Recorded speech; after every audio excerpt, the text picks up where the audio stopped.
Hey guys, how's it going? This is Mike from M&R Automotive. Today we're installing two 30-inch light bars on a 2021 and up Mitsubishi Outlander. Alright, let's get the hood open, and that way we can start taking off the cover. So I put the safety latch on. Okay, what we're going to do, we're going to remove these 10 push pins so that we can take this cover off. We'll be able to feed the wire from the bottom of the grill, pull this out here, so that way when we do the wiring it's going to be a lot easier. So there's 10 of these. You just have to kind of prop them up and they come out. Prop them up and they come out. So there's 6 right in the front and there's 4 on top here.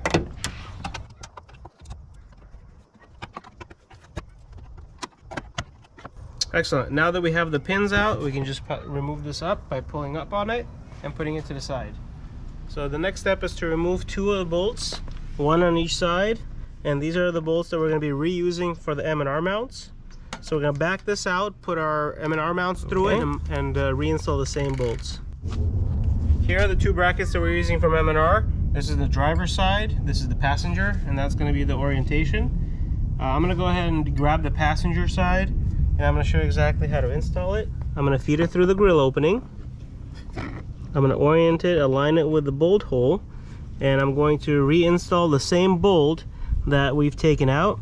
Sometimes, because you could see it's slightly misaligned, you might have to raise the bumper a little bit so that way the holes get aligned. Okay, I'm just going to go ahead and finger tighten it so that way we can align the light bar in the middle. We're going to go ahead and center it, and then we can tighten it completely. Now there we're on the driver's side. We're going to go ahead and remove the same 10mm bolt. Turns. I thought it was already free. There we go. We're going to put the M&R bracket through the grill. You can hold it with one hand. And then we're going to reinsert the same bolt that we have taken out back into the same thread. Just a reminder, we're going to keep it slightly loose so that way we can put the light bar through the mounts, get the wire in the direction that we need, and then we'll go ahead and tighten those bolts last.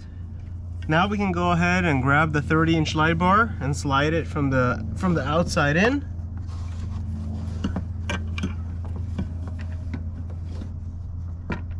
Okay, so we're gonna get the wiring, everything inside. Excellent. In terms of the wiring, we're gonna want to feed the wire through the upper trim piece here if you want to get under. So let's get it here first. Let me feed the wiring in. And now what we're gonna do, we're gonna pull on this flap and we're gonna go ahead and insert it through the opening. Then we're gonna go from the engine bay and we'll be able to pull on it. Okay, if you follow me up, we'll be able to reach in, grab the wire, and pull it through. So I'm gonna go ahead, I don't know if you can see it from here. There's the wire, I'm gonna reach in.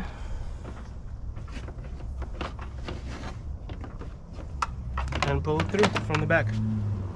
And this will give us plenty of wiring in order to connect it to our power source. So back here, let's go ahead and install the light bar in between the 2 mounts. We're gonna go ahead and thread the side bolts. Now that you have your first light bar installed, let me show you how easy it is to add a second one. So what I did first, I installed on the bottom, I slid it up on the rail, I made the final tie downs. Notice that the top one has to be installed first because you're not going to be able to slide it in with a small amount of space here. There's not too much space in here, but you can do it little by little and just switch the tool from top to bottom in order to get threads onto the nut. And now what I'm going to do first, I'm going to worry about the wire, because once the light bar in, you're not going to have too much space here in order to pass the wire. So since we're going to be sliding this light bar into this opening, I'm going to feed the wire here and I'm going to bring it up from the top. Okay, and next thing I'm going to do, now we're going to peel this flap down and put the light bar wire through, and we'll be able to get it right in front of the radiator from the top of the hood. Okay, notice the little pigtail in there? We're going to reach in and grab it. Okay, now that the wiring is passed through, we can go ahead and slide the light bar.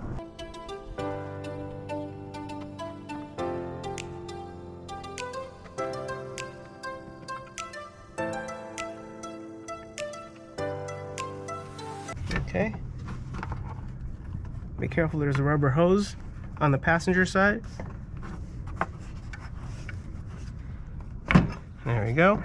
Let's pull on this extra wiring. Oops. Let's get all this wiring out of the way. And we'll pull on it from the top of the engine bay, so that way there's no loose ends here. Okay. So now all the wiring is in the engine bay, and the only thing we have to worry about is mounting the light bars with the side bolts. Here's the first side bolt. There we go. Got the passenger, got the driver. Now let's do the same thing on the passenger. It is a tight squeeze here. So if you use your hands to hold it, a tight squeeze, but the bolt will thread. So now we're gonna go ahead and use our wrench. Okay. And do the final adjustment. And the last thing we want to do is make sure that the M&R bracket is tied to the vehicle. That's the driver.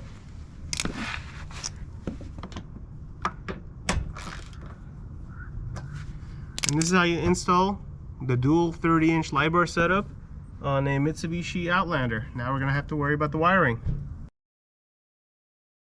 Alright, now that we've mounted the LED light bars, now let's talk about the wiring. Each light bar has over 6 feet of wire, so whenever you feed it through the radiator support, you'll definitely have plenty of wiring to get to wherever you need to get it.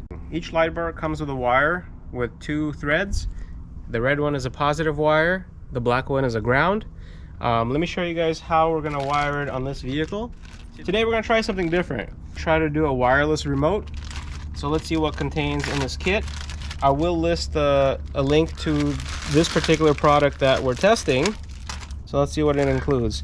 It includes the remote with an on and off button. I think there's also other features such as a strobe function. Extra fuses if you need it. And when you open this up, I wanted to kind of do a quick walkthrough of what the wires are and how to connect it. So typically I like to start at the relay. So at the relay, you have a couple things going on. You have the positive and negative that go onto the battery, and they also have an internal fuse. That wire goes to the relay. One of the sides goes towards, one side goes towards the light bars themselves, 1 or 2, and then the other side of the harness has a wireless controller. That's the one that's going to be picking up the remote, and then it also comes with a button switch. So this will turn it on and off, but you can also control it through a remote. If you don't want to use the button remote, you can just unplug it from the harness, and we're just going to be left with the wireless feature. The benefits of this particular kit is that you don't have to run it through the firewall. So it's a little less challenging of an install, but it'll only turn on with a remote. There is no buttons inside the cab, so there's positives and negatives around it. If you want to take this part of the remote inside the cab, you can have the button and you can have the remote as well. So it's all about how much effort you're willing to put into the installation and your level of expertise with running something inside the cab through the firewall. So first things first, let's connect the positive and the negative to the battery. All right, first thing we're gonna do, we're gonna loosen this bolt on the battery, so that way we can slide the positive eyelid of the wiring harness. Okay, what we can actually do is probably go around it. So you don't have to completely remove it, just go around it and make sure that it gets in between the washer.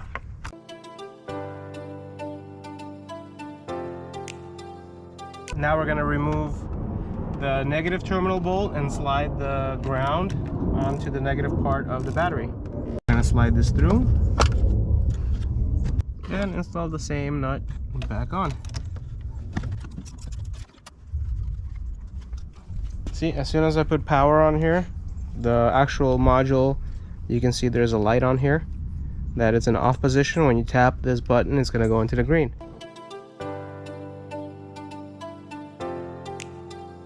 Alright, next thing I'm going to do, I'm going to remove these connectors. I have my own crimp connectors that I'll be using. So take off the factory fittings. So let me put one crimp connector.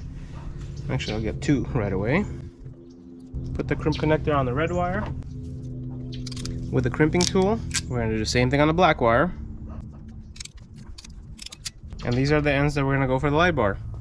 So same thing, red to red. Crimp the red to red, black to black.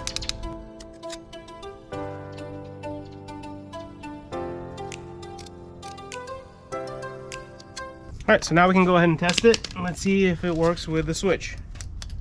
There we go, see? On, off. Let's see if it'll work with the remote. On, off. So whether you have a switch or not, you can completely probably take it away, and the module, see, I disconnect the switch altogether, and now the module can still operate the light bar. Now what we're going to do, let's go ahead and put a second light bar onto this module. Go ahead and take off the strips, strip the wires, and I'm going to crimp the red and the black. Okay, that's one. Crimp connector on the black as well. Okay, and we're going to do this for the second light bar.